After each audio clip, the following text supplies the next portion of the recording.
Testing 1 2.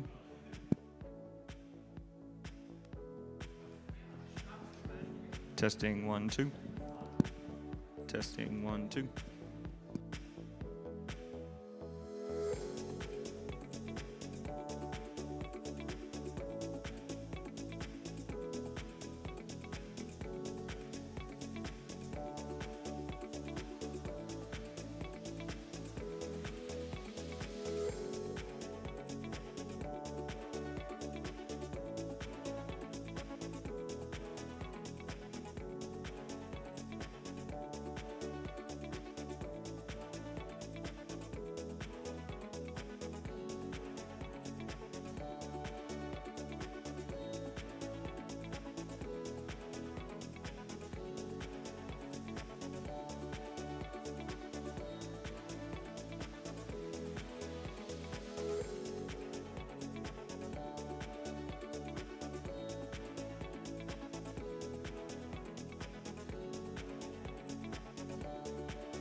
Good evening, ladies and gentlemen. We're going to get started in just a moment, so if I could ask people to come in and take their seats, we will kick off the session in just a minute or two.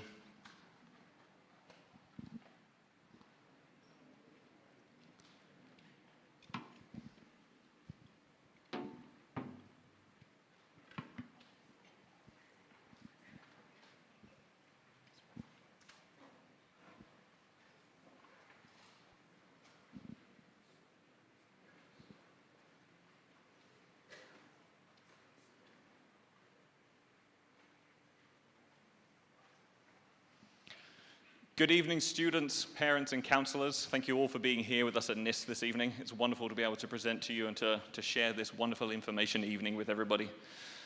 As we move forwards, whether you're here in the room or joining us from home, thank you all, those of you joining live on the stream. The session's going to start off with an information session delivered by our wonderful guests here that will be introduced to you shortly, and we'll then move forwards into the Q&A session. For those of you at home, just to make you aware, we'll close off the stream just before the Q&A session starts, but we'll be back with you to let you know when that will happen. Thank you all for being here, though. My name is Adam Cowling. I'm the head of the University Counseling team here at NIST, and it's my pleasure to welcome you all here at NIST today. With that, though, I'm going to hand it over to our students, however, who are going to be our MCs for this evening. They're going to take you through today's presentation.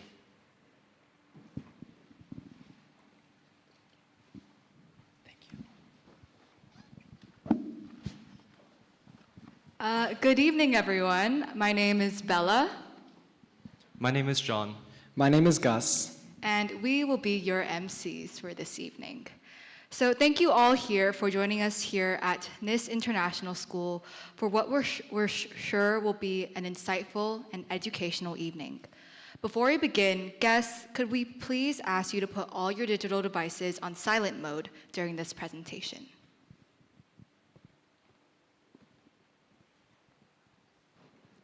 As part of our support for NIST and the wider community, we are excited to be able to host the representatives of University of Pennsylvania, Columbia University, and Brown University.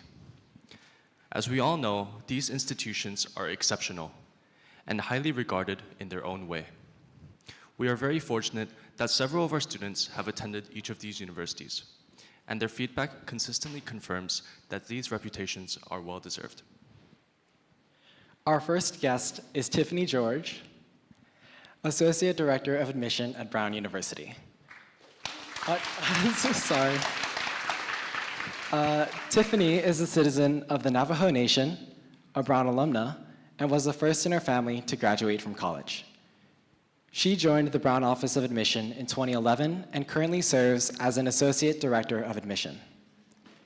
She joined the Brown Office of College Admission in her role as an admissions officer. Her primary responsibilities include the recruitment and matriculation of prospective students from the US, East Asia, and Southeast Asia.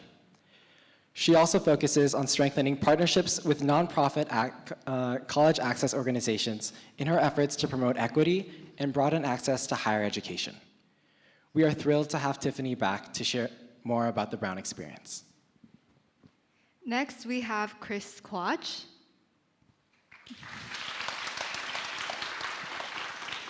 who is a Senior Associate Director and the Director of International Recruitment in Undergraduate Admissions at Columbia University. Chris works with prospective students and their families to help them learn about undergraduate academics, student life, the admissions process, and financial aid at Columbia.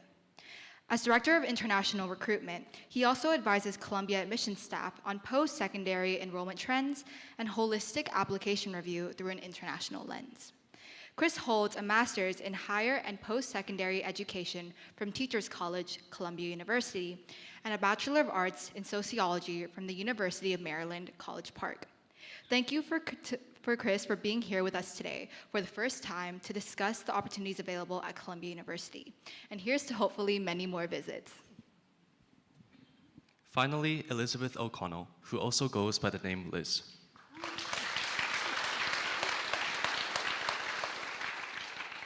She is the Senior Associate Dean and Director of International Admissions at the University of Pennsylvania.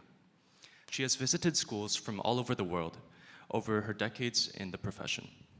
As an active member at many international associations, including the State Department's Overseas Schools Project and the College Board Summer Institute, Liz has held several leadership positions over her time in education.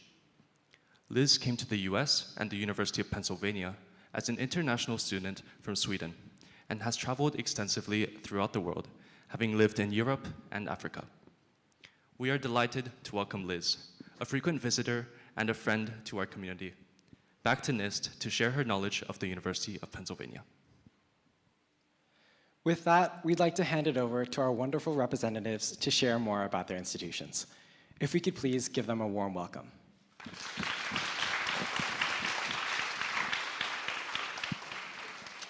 Hi, everyone. Thank you all so much for being here, and thank you to everyone watching on our live stream. And thank you to the NIST community for hosting us for this session and providing such lovely introductions. We really appreciate the warm welcome. And for all of those who may be celebrating, a happy Mid-Autumn Festival to you as well. I think we want to provide as much information to you all as possible about our institutions, but also encourage you in the interest of time to preserve your questions for the end of our session as well, when we will break off into each of our sessions and hopefully leave in time for you all to get to any festivities that you have potentially later this evening. But to kick off our session, just want to walk you through a couple of housekeeping items. Firstly, as was mentioned, no recording of photographs during the session. We encourage you all to really experience this session live with us as we provide more information about our schools and tips for the application process. For a brief roadmap of where we're going to take you all today, want to start off by talking a bit more about U.S. higher education as it exists at each of our institutions, really breaking down what is unique about our model and the philosophy behind our approach to undergraduate education before we dive into what makes each of our institutions unique with our own presentations.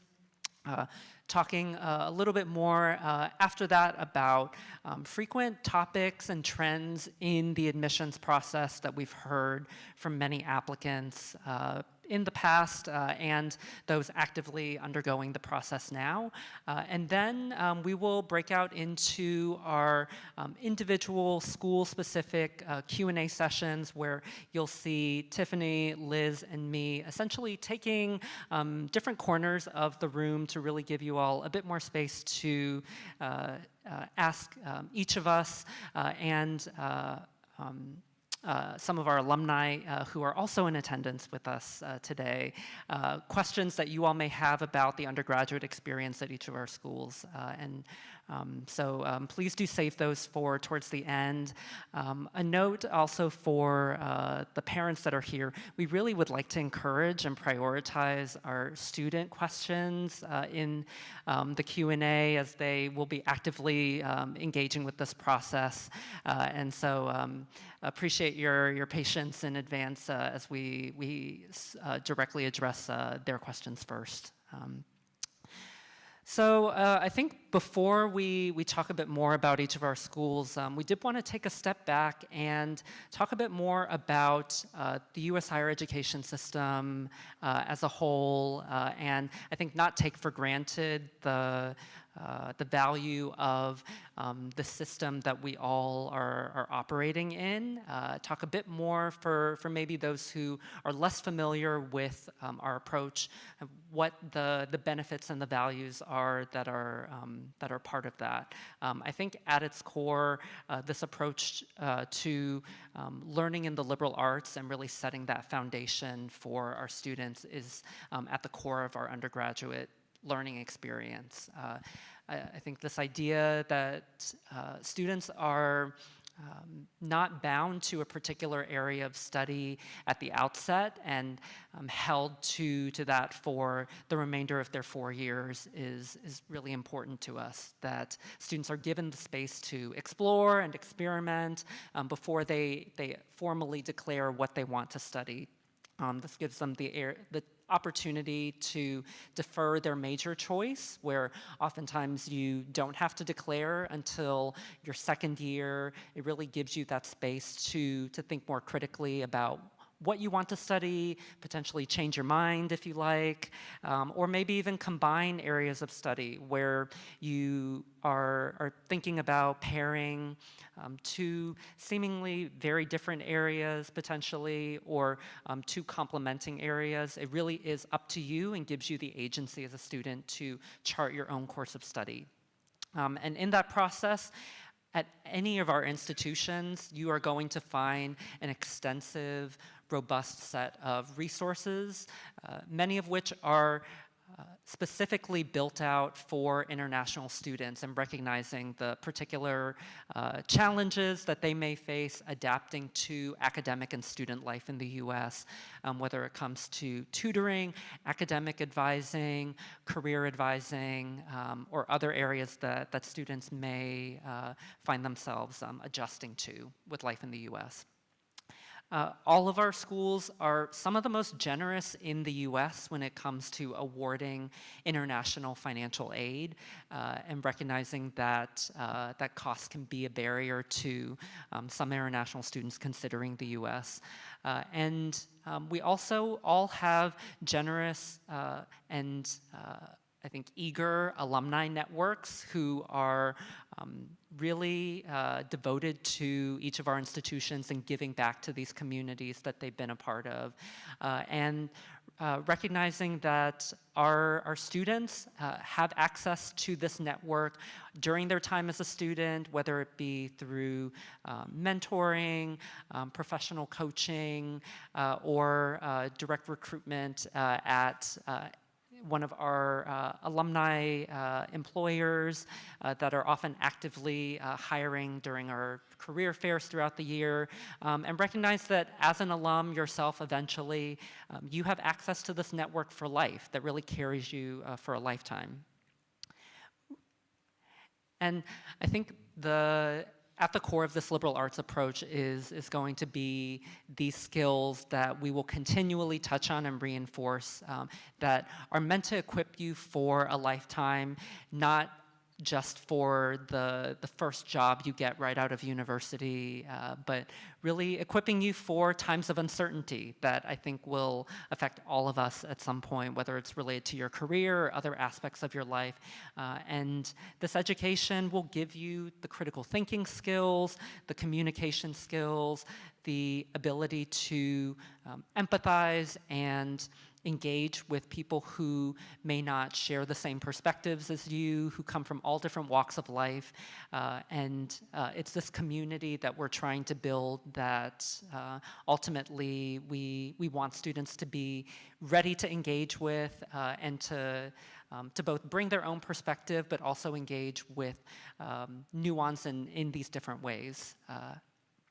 And with that, we will move into hearing a bit more about each of our own institutions. So to kick us off, I'm going to pass it to Tiffany to talk about Brown. Great. Thank you so much, Chris. So excited to share a little bit more about my alma mater, Brown University. And we are located in the heart of New England. And New England is this area on the east side of the United States, the corridor of states that kind of represent kind of the heart and the start of where the United States became a country. And we're right in the heart of it in Providence, Rhode Island. And if you think back to your history books and you're thinking about US history, Rhode Island is kind of the start where you have the beginnings of the separation of church and state. It was really at the beginning where we have America as a place for religious freedom. And a lot of that started in Rhode Island. And Providence itself is an extension of that. And Brown's values as an institution that welcomes students from all over the world, from all different faiths, from all different perspectives, is going back to the heart of the history and tradition of Rhode Island as a place for welcoming everyone. And so Providence itself has certainly modernized since the U.S. Became the U.S. Providence is the third largest city in New England. It's also the second largest metropolitan area. But for those who haven't visited the campus, you might be familiar with some of the bigger cities that are nearby. Boston is about an hour north of Providence, Rhode Island, and New York City is about 3.5 hours west of Brown. So if you have good traffic, you can get there in about 3.5 hours. But Providence itself is a wonderful place for students to explore.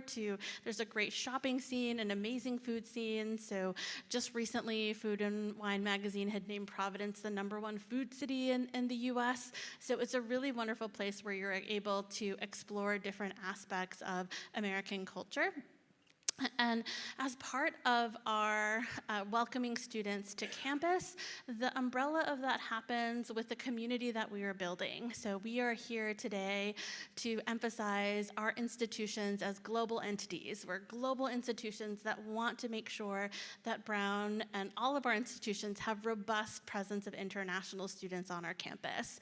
But at the heart of it, though, is the academic environment. And while we all share an approach to a liberal arts philosophy and how we educate our students, we go about accomplishing that liberal arts education in different ways. And we'll talk a little bit more about how Brown does that a little bit later. But in terms of the highlights of the academic environment, we have a small student to faculty ratio.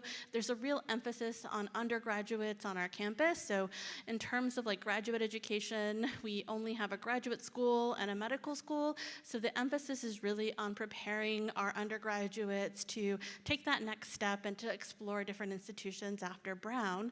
But as a part of that, the majority of our students on campus are undergraduates. So about 10,000 students are on Brown's campus at any given time. 7,500 are undergraduate students. So our faculty are working with undergraduates. The majority of our research opportunities, our internship opportunities, the fellowship opportunities are going to undergraduate students. And you can get involved with these things as early as your first year. In terms of what our campus looks like, there is that emphasis on diversity. We want to make sure that as a result of our policy of going need blind for all students applying for first year admission, that we're able to bring students from different backgrounds. And as a result of that, we are very excited for this incoming class. They represent that first incoming class to have need blind admission.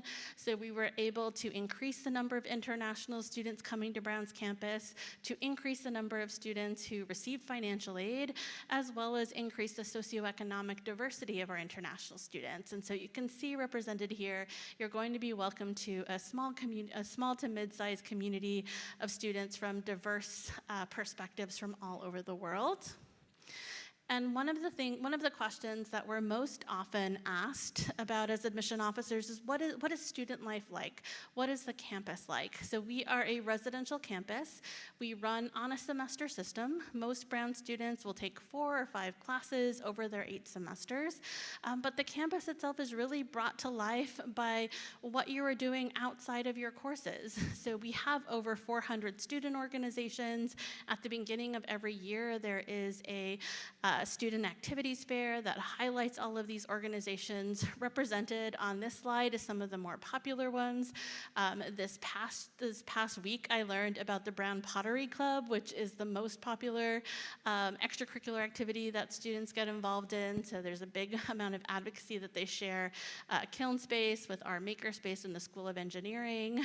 Additionally, there's always new student activities popping up every year, and we're really excited that as such involvement within our community is that not only are you getting a place to study world-class academics, but you're going to do so in a dynamic environment where students are really eager to get to know each other. I think if you're going to describe the college campus culture of Brown, I think it's united by a culture of kindness. There's a strong sense of social justice and a social conscience that interweaves through the campus, a student body that really cares cares not only about the Brown community, but of how the impact of their education is going to affect others after they graduate.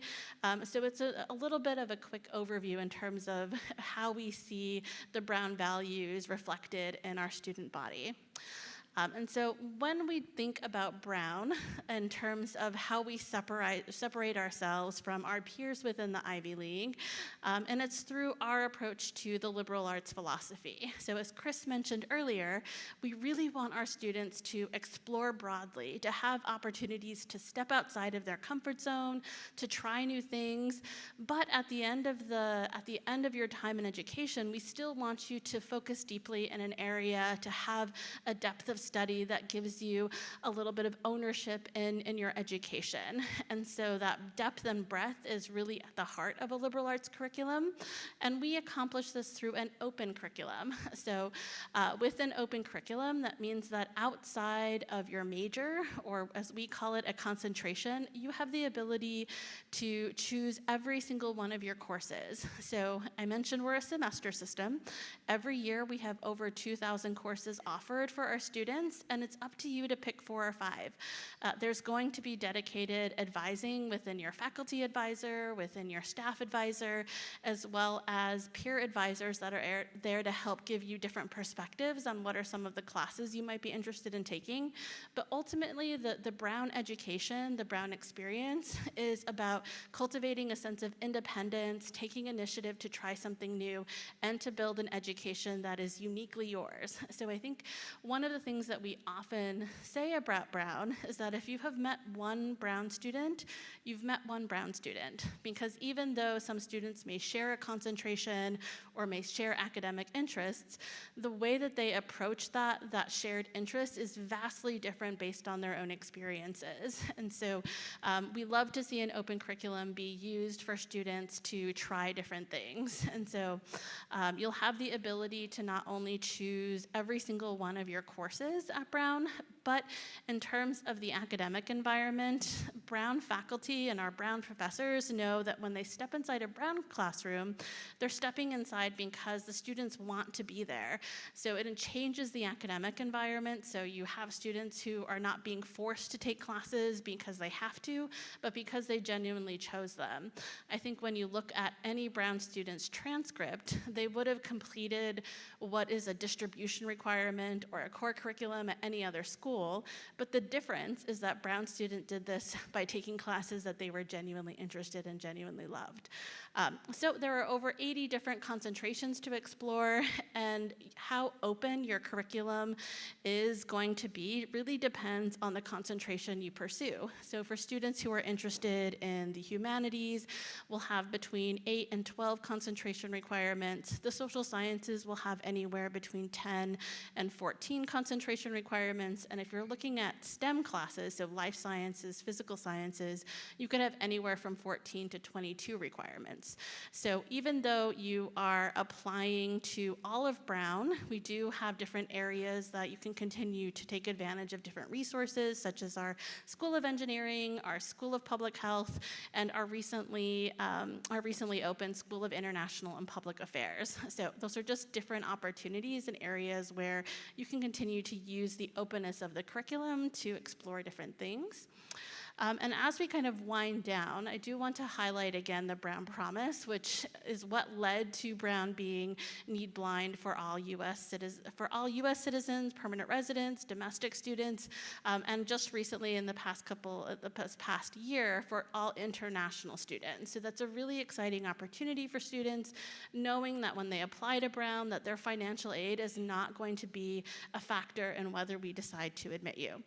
So there are a couple of things of terms here that we will cover a little bit later in the presentation with all of us, since they mean very similar things. And highlighted here is our admission checklist. So it's going to look very similar for us. I think the only major difference you might see is that we do have a video introduction, which is optional and allows you to tell us a little bit more about yourselves in your own words. But again, it's just a suggestion. It's probably, if you talk to any admission officer, it's one of our favorite things in the application. So we do love to see it represented in a student's application. But again, if that's outside of your comfort comfort zone, you don't want to do that, it's not going to affect your application negatively, but it is highly encouraged. So with that in mind, I want to give some time to my colleague Chris to share more about Columbia.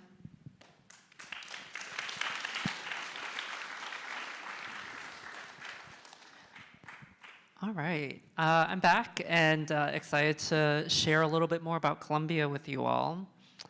So we are located in New York City, and specifically the borough of Manhattan, and then within Manhattan, a neighborhood called Morningside Heights, founded in 1754, which makes us the 5th oldest college in the US and the oldest in the state of New York.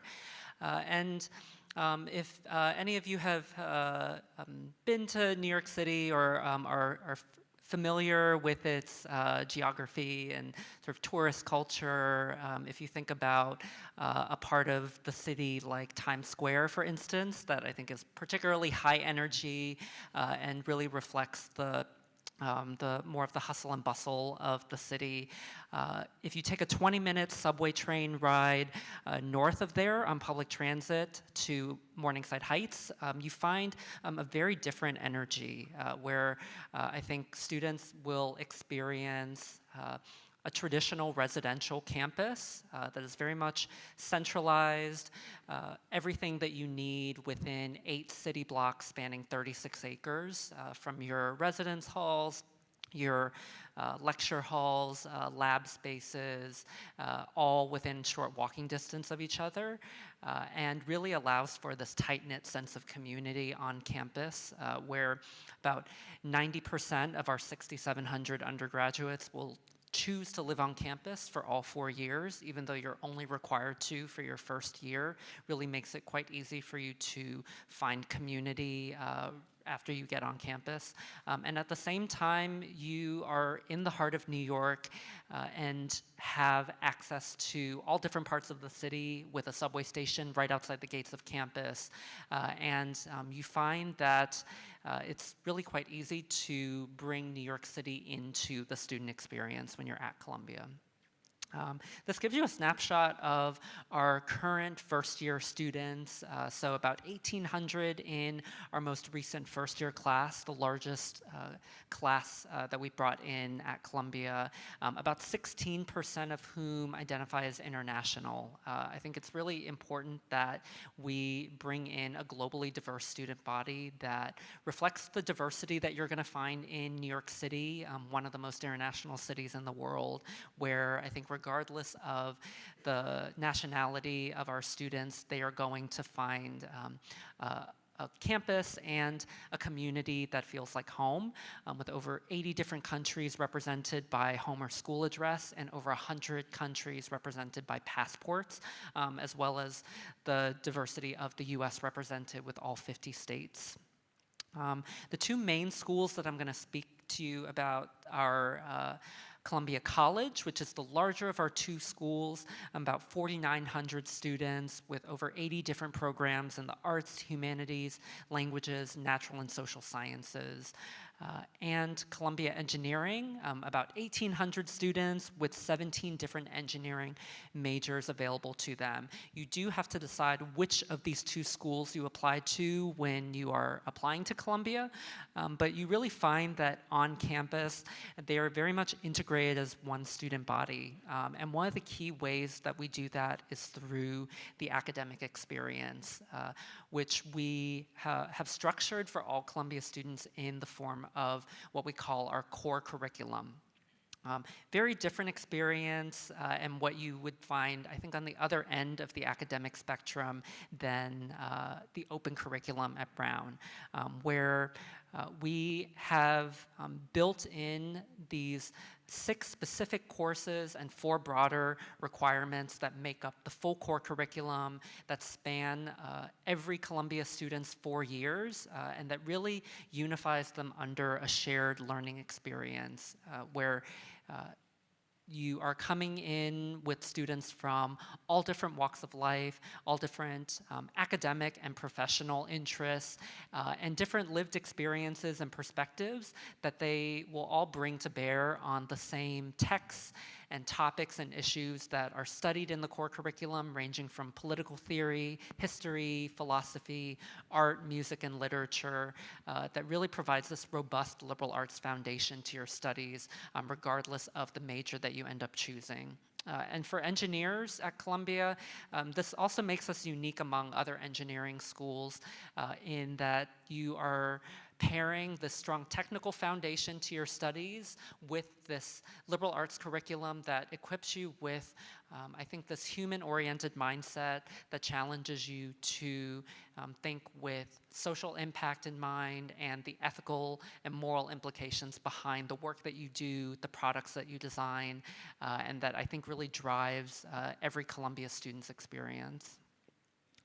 Outside of the core curriculum, you really have a lot of different directions you can take your studies in, and some of those include double majoring, where we see about 40% of students double up on more than one area of study.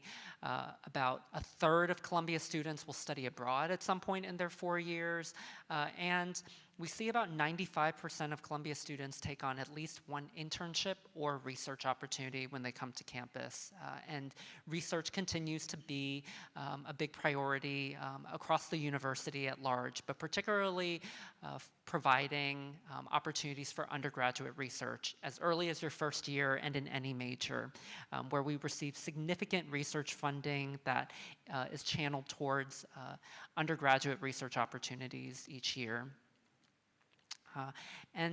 I think thinking more broadly about student life outside of the classroom at Columbia, I think it's important to note right off the bat and acknowledge that the core curriculum can feel like a lot of components to your undergraduate experience, but really only makes up about a third of your time in the classroom if you're in Columbia College, and about a quarter if you're in Columbia Engineering. The rest of that time is taken up by your major requirements and other electives that you wish to take.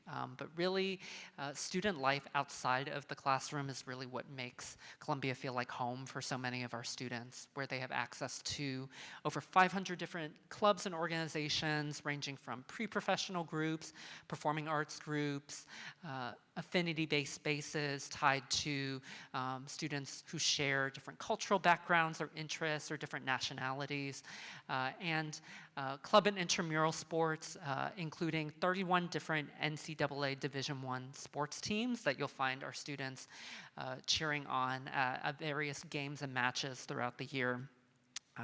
And a lot of community that is found in our residential life as well. As I mentioned, the vast majority of our students do live on campus, and so it's quite easy for you to make friends and to build community both within and beyond the international student community.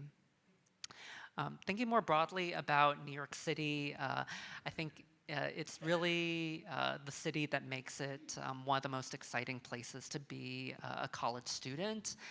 And thinking about the particular resources built into our backyard, you are living in a really robust professional hub for any industry that you can think of, filled with employers and even alumni who remain based in New York City after they graduate and are really eager to work with Columbia students. You also get into over 25 different museums around New York City for free with your Columbia ID. And you really find that faculty are eager to bring New York City into the classroom experience for students, where you really get to go to specific lectures and exhibitions around the city that bring the content and the curriculum to life for students. And because of how much is going on in the city at any given time, no two courses are taught in the same way with the same content, and it's really due to the resources in our backyard. Thinking about the Columbia experience and how it stays with our alumni even after they graduate, we really equip our students with the tools to succeed once they leave us, with over 100,000 job and internship postings in a given year through our Center for Career Education that are well-versed also with supporting students with that application process, coaching them through specific skills that they want to showcase in their job search. 88 percent of graduates in the last year employed or in graduate school within 6 months. And this is really a testament to the full ecosystem of resources and support that we built out for our students. That's a little bit from us. Really encourage you all to continue exploring Columbia through our website and social media, and to email us directly with any questions as well. And I'll, of course, be at our table afterwards or in our corners to answer any more questions, particularly around admissions and financial aid. And with that, I'll pass it to Liz to talk about Penn. Okay. Thank you. So, we're going to continue our journey south from New York City, jump on a train, little over an hour, and you're going to be in Philadelphia, the southernmost of the 8 Ivy League schools, but not very far south, nestled between Washington and New York. So, lots of decisions that you have to make. First, you heard Chris talk about what's distinctive about the American system of education. So first you have to think about the country you want to go to university at, and what's distinctive about that, and whether that fits where you are in your life. And then you have over 4,000 different colleges and universities in the United States. There's truly a university or college for every type of a student in the US. We happen to be 3 of 8, and we probably have more in common than what separates us, but as you've heard, look at the curriculum. That's one, besides the geographic location and so on. So let me try and guide you a little bit on some of those questions you should be asking. You see in front of you a bird's eye view of Philadelphia. So at the very forefront, you're going to see the University of Pennsylvania campus. If you haven't stepped foot on the campus, envision about 5 by 10 city blocks closed off to traffic, where you hear birds and have squirrels running around. Those are little pets on campus. Pedestrian street, Locust Walk, Big Green, and not only do you have our 4 undergraduate colleges there on the campus, but you also have the 12 graduate and professional schools. Several teaching hospitals, research center, sporting facilities, et cetera, college houses. What's very unique about what is a medium-sized university in the United States is that it's all on the same campus. Often you might have some of the graduate schools across the river or someone further afield. And why does that even matter? Because proximity and collaboration allows access, right? About half of our students are at the postgraduate level and about half are undergraduates, but they're on the same campus. And because we have this policy of having access to things. The other thing is Philadelphia is a very student-friendly city. It's a very historical city. Now you started with the history of the US, right? So I'll continue, right? Remember Declaration of Independence? Where was that signed? Philadelphia. Our founder, Benjamin Franklin, where was he at that time in his life? Before the Declaration of Independence was signed, he was in Philadelphia. He was part of the group of people that were thinking about what do we need for this new nation? We need a university that's relevant in his time in the 1700s. But fast forward, we're in 2025, so why does that have relevance besides that we're a historical university? It was the philosophy. He said, well, we need to learn about the theory, but we also need to know how to apply that to what society is like now.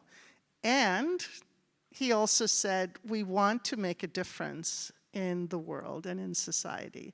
Now that's a philosophy that resonates in 2025 with our faculty and our students.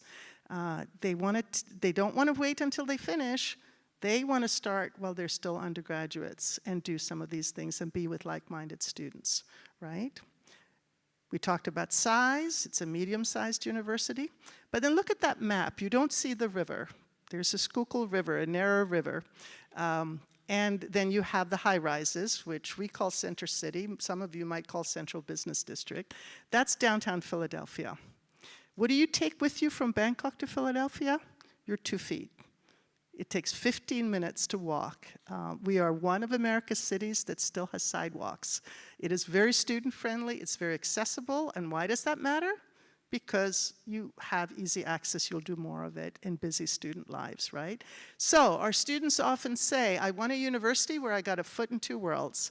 I want a quintessential American college campus with all the things that happen there, residential campus and so on, but I also want easy, spontaneous access in my backyard to a major city that is student-friendly and easy to get around. And we take the classroom across the river as well. We have about 150 courses that we call academically based community service classes, where you're learning from your professors and you do field work in the city of Philadelphia. And that could be build a mural with an art professor. Philadelphia is known for its murals. Or it could be something scientific or what have you. We also take it overseas. You can take a global seminar where you not just study what's going on with climate change, but you actually go with your professor to Iceland as a class and look at what's happening with the glaciers firsthand, and in so many other different fields, right? But these are a couple of things that you need to think about. But we draw students from all over the United States and all over the world. We had over 100 different countries represented, different walks of life, different interests. Do you want to do something different from your classmates? Do you want to go, you've heard this echoed with my colleagues, go outside your comfort zone. Be part of a community, but a part of a community with people who might share some things with you, but also have different interests. So these are a couple of things to keep in mind, but let's move on here. Just a quick map. Easy also, we have a train station on campus that takes you to the airport and also takes you to neighboring cities. You can visit your friends up north in Brown and Columbia and what have you. A quick recap, think about size.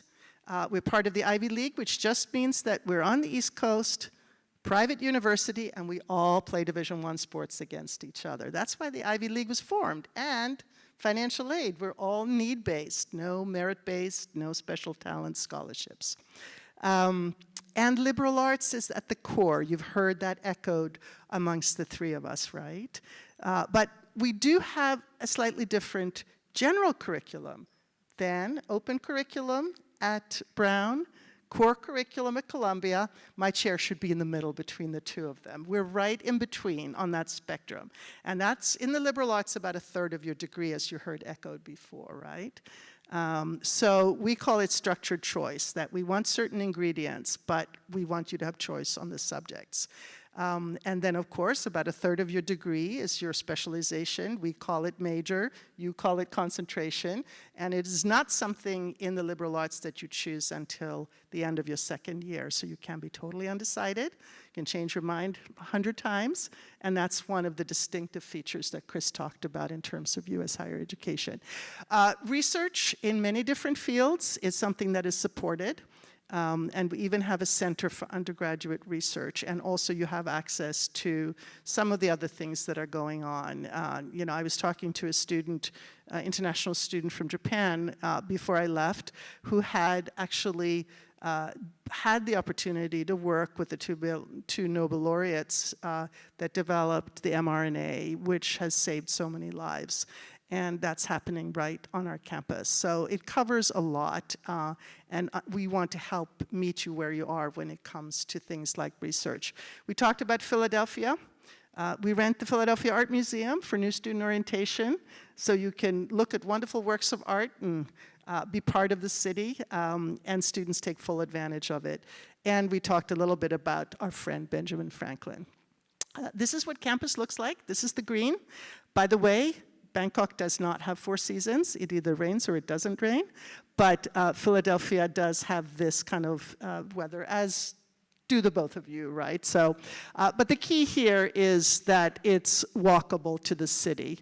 I want to spend a little bit of time talking about your choices.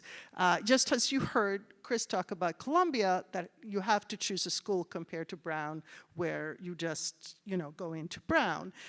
Penn has 4 undergraduate colleges. The largest is our liberal arts, and every single Penn undergraduate will take part of their general curriculum in the liberal arts. So we don't have history for engineers, as an example. You're with a cross-section of Penn students. But here I put down a little bit in terms of what kind of academic background might be helpful, but also what are you thinking about in terms of an education, right? What might be a good fit? So over 90 different fields of study, a lot of them in the liberal arts college, but you have to choose which of the 4 colleges you want to get your primary degree from. Not the place that you will only be at, right? That's graduate school. For undergraduate, you have access to all of Penn, but it's a question about what's going to drive it, what degree are you going to graduate with, and how are you going to put the pieces together. And those decisions can be made once you get to Penn, right? Now, if you are more of an applied learner, a STEM student might be attracted to engineering. Think about, is engineering something that you want to do? But you have to be pretty certain about that, right? And you have to have the preparation. You like to build things. You want to be in that sort of an environment. And it covers the spectrum from our newest, last year we started an artificial intelligence degree within our engineering school to mechanical materials engineering. You know, and you have a year to make that decision if you're not sure within engineering what you want to do. The same is true with healthcare. You know, someone who wants to be hands-on and do the clinical work in nursing and combine that with the liberal arts or with other courses at Penn, like healthcare management and things like that. Or what about economics? Are you more of a theoretical economist that wants 1/3 of your degree in economics, or are you more of an applied learner that would like to have a foundation in economics, but really look more into a core of marketing, management, finance, etc.? Not at the expense of the liberal arts, but balanced with the liberal arts, right? And I think you've heard this theme across is, you know, the versatile engineer, the versatile business person who wants to also use that for society. This slide is probably the most distinctive feature of Penn curricula-wise, is this mixing and matching, because we have such a tremendous diversity of classes that you have access to. Graduation the other year, there were about 1,500 different combinations, and that includes a lot of students liking a minor, which is 6 classes, where you can do something that is very different maybe, or something that's very interdisciplinary in its own right. And we also have a number of coordinated dual degree programs like management and technology. We also have a program that is looking at energy research, combining the liberal arts with engineering as an example. Those are some of the also options that you can apply for as a first-year student. And then it's a residential university. We have what's called a college house system. So we have 13 different houses, and at a medium-sized university like Penn, it is finding different communities that you travel within at a medium-sized university, right? And one of your homes away from home in a community is going to be your college house. But it's not just a place you sleep. You live there with faculty and advisors.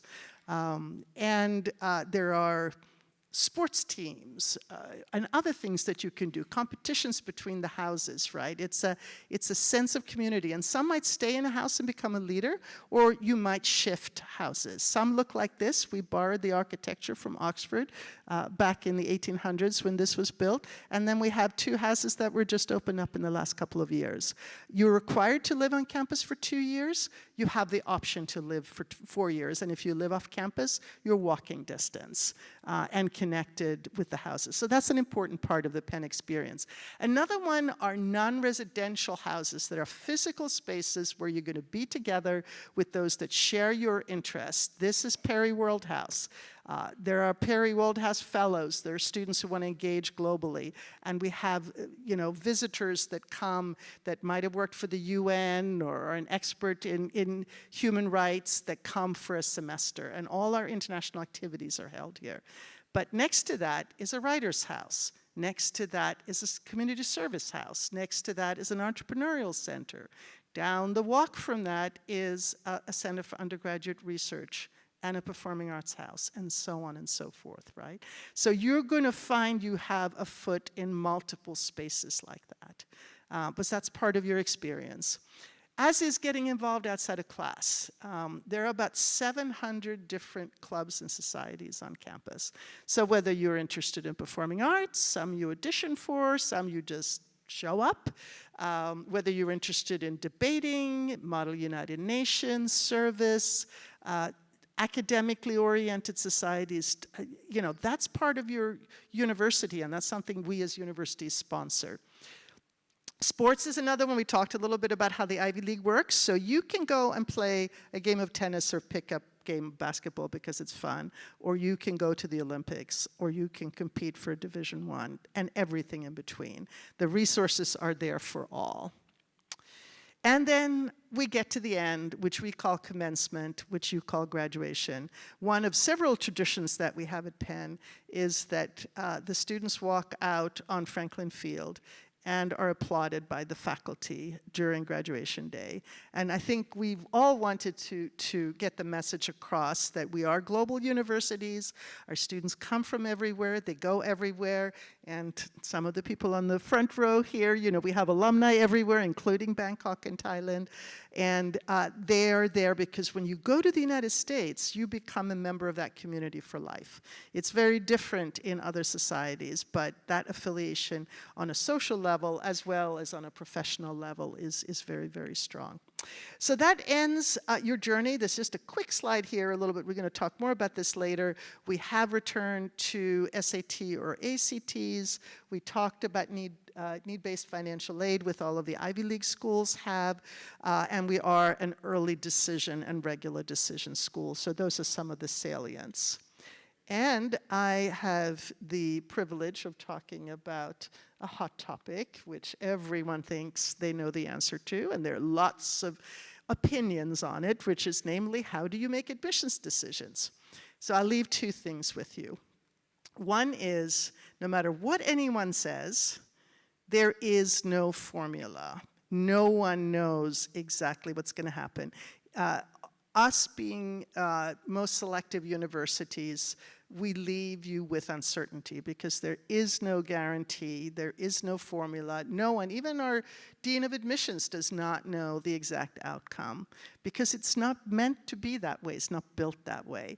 And the reason we have something that's very different from most societies is because we have a holistic 4-year education that is a 4-year 24/7 experience where it's very much about the academics, but it's also about what happens outside of class and what you do during your breaks and how all of this comes together over a 4-year period. And in order to admit the kind of community that we're talking about, we need to get to know you beyond your exam results.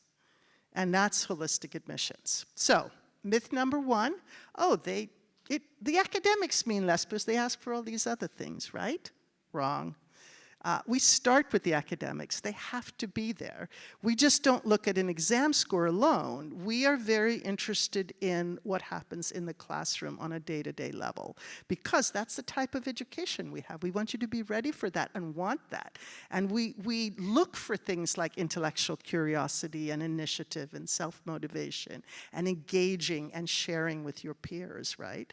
So we will start with a transcript, or if you're in a national school, an internal assessment record. And if you sit for national exams or international exams, your IB, A-levels, what have you, we will want to see how you fare in that, right? But we don't give conditional offers like the UK. We give it is implied that we expect you to continue to perform at a similar level. And we will ask for predictions, and we will look at the real results. But we also want to know what you're like in the classroom. And that's why we ask for references. Who knows you? Well, your teachers. Your grade doesn't necessarily tell us about intellectual curiosity, but your teachers know if you are and how you respond. Not just to your peers, but what if you're not having a good day? What's your resilience like? How do you bounce back? How do you pull yourself up? How do you ask for help? That's really important. We need to know these things as well, right? How do you balance your time? Recommendations are really, really helpful. And then we also want to get to know you, and that's where you're writing and filling out the application, taking charge of that, right? That's what you're going to be asked to with all these choices when you get to university. But it starts with the application. So parents, that's a very good way to prepare your offspring for a university in the United States, is letting them take charge of their application. because not only will they tell us what we need to hear, but they will also be better prepared when they get to university. There's a lot of myths out there. There are a lot of people that want to help in this process, but the only ones that we work with, and when it matters, is with the school itself that you're attending. That the teachers, the school, and us are partners in this process to do what is best for you as a student, right? So we want to move on a little bit. Everyone asks about the essays. It is not true if you've read a book that says that such and such an essay got you into such and such a university. That is not true. We want your essays to be well written and proofread and taken seriously and not done the night before. But the real purpose of the essay, the personal essay, is to get to know you as a person and have your voice come through. That authentic essay. And that means that you shut out all the noise, you go find a quiet place where you can think about what little slice of your life or what matters to you in the world you can share with us. And no one else can write that. If you dropped it on the staircase, your best friend should be able to say, that sounds like my friend, right? That sounds like that person. And then the other thing that you will be asked to do when filling out the application is to answer some questions that are specific to the universities that you're applying to. Some of them are short. Some of them are very short. I think in some ways you will see that they're reflective of the universities in question, right? And their culture. And sometimes students don't spend as much time on them. You really should. And make sure you don't give us our own language back. You need to reflect, internalize, and then in your own words, tell us what the answer is to that question. And make sure you answer the question too. Don't forget that in the process. Recommendations, don't approach your teachers in the last minute. Make sure you've talked to them because they're going to be writing your references, right? And pick your teachers carefully that you feel you know and they know you as well. We talked a little bit about that before. And financial aid, we've all addressed. Important things to keep in mind. Parents, when we say we will meet the need of a student, our budget is not just tuition and fees. It is that entire 24/7 four-year experience. So if you study abroad, that goes with you. If financial circumstances change, the financial aid will change. We want to make it affordable and not a hardship for any student that enrolls at our universities, right? That's really important to keep in mind, and it's all based on financial need. And here's just a little bit of a summary on how that process works. And I think we now have gotten to the end. So we have, I think, our timekeeper here. I think we've got half an hour, and we would want to spend that time so that you can ask us individual questions. But I think we also want to say good evening to the camera that's been watching us across Thailand today. Exactly that. And a huge thank you to NIST for opening up your doors to the community and for all of you to come out at the peak of the Mid-Autumn Festival, which we know is also a family occasion. So we promise to keep it to half an hour. We will, shall we say, Brown over in that corner and Columbia in the middle? And, or would you prefer to be in the back? Okay, Columbia in the back, and Penn will be over here in this corner. But before we turn the microphone over to say good evening, we want to thank our alumni who have come here, and we've talked about the importance of knowing what happens when you finish. So we hope not you only ask us questions, but you will take advantage of our alumni. We will introduce them in more detail in the interest of time when we have a chance to move to our corners of the theater. But maybe could I ask the assembled alumni from Brown, Columbia, and Penn to stand up so we can maybe show them some gratitude for devoting their evening to us?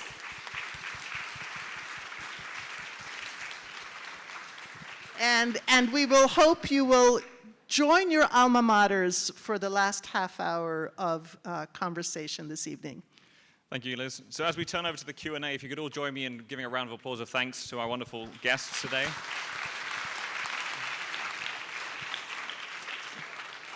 To those that have been joining from the live stream at home, thank you all for joining us. It's been a pleasure to be able to share this information with you. Have a wonderful evening. And with that, we will close the live stream and turn it back over to our wonderful guests to break out into their sessions.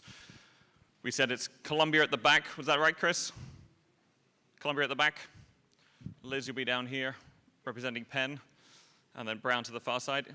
Students, if you'd like to rally yourselves, find the university and the representative that you're interested in speaking with, and come and have some questions.